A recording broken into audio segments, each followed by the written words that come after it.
Welcome back to History Love. Let's take a fun, lighthearted dive into the story of how the United States got its hands on Alaska. Picture this. It's 1867, and the US is in the market for a land grab that's not just big, it's huge. We're talking 586,412 square miles of territory, sitting right at the top of the continent, as far north as you can get without bumping into Santa Claus. But how did the US land this giant piece of real estate? Well, let's rewind and take a look. The Russian Empire, weary from the aftermath of the Crimean War and with a hefty debt hanging over their heads, was ready to offload their North American territory. After all, Alaska was expensive to maintain, and it wasn't exactly a hot tourist destination at the time. The Aleut people were generally peaceful, but the Tlingit tribes were a bit more spirited, and keeping the peace wasn't always easy.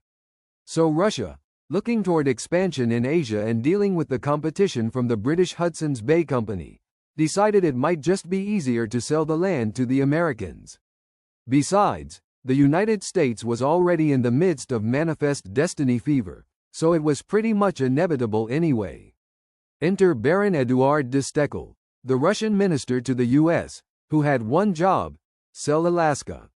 After several attempts, things finally heated up in 1866. Stekel, no fool, knew who to talk to: William Henry Seward, the U.S. Secretary of State and expansion enthusiast, who was practically salivating at the thought of acquiring Alaska.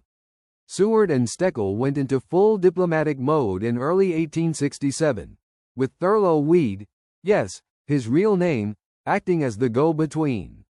By March 29, they had sealed the deal and agreed on a price: $7.2 million. Let's pause for a moment. This is roughly 2 cents per acre. Talk about a steal. They signed the treaty bright and early the next morning, and just like that, Alaska was now part of the United States. And get this.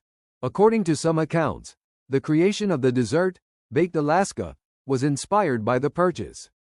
No better way to celebrate than with a sweet, toasty treat, right? So, in short, the US got itself a massive, chilly piece of real estate for a bargain price.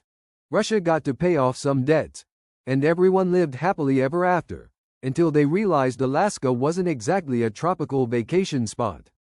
The Alaska purchase wasn't exactly a universally celebrated move when it first went down. In fact, some newspapers, especially Horace Greeley's New York Tribune, had a field day mocking the decision, slapping labels like Seward's Icebox, Seward's Folly, and the hilarious Walrusia on the deal. Basically, they were saying, why would anyone want this frozen wasteland? But, hey, not everyone was that bitter. Some folks saw it as a potential gateway to annexing Canada, because why not dream big? Fast forward to March 30, 1867. The treaty lands on the Senate's doorstep for approval. At first, there was opposition, including from Senator Charles Sumner, who was not exactly thrilled about this northern purchase. But then he got his hands on some juicy intel from Smithsonian expeditions in 1859 and 1865, which revealed Alaska's treasure chest of natural resources. 3 hours of passionate speeches later, Sumner was convinced, and the Senate came around. On April 9, the treaty passed, giving the U.S. ownership of Alaska, much to the dismay of those who were hoping to return the land to Russia in a massive estate sale. The official handover of the land didn't happen until October 18, 1867, in a somewhat anticlimactic flag-changing ceremony in Sitka. But before that, there was a little drama. The House, already in a tizzy over President Johnson's, shall we say, questionable decision to fire the Secretary of War, was far from eager to approve the payment. They weren't exactly fond of Johnson, who was already skating on thin ice with them.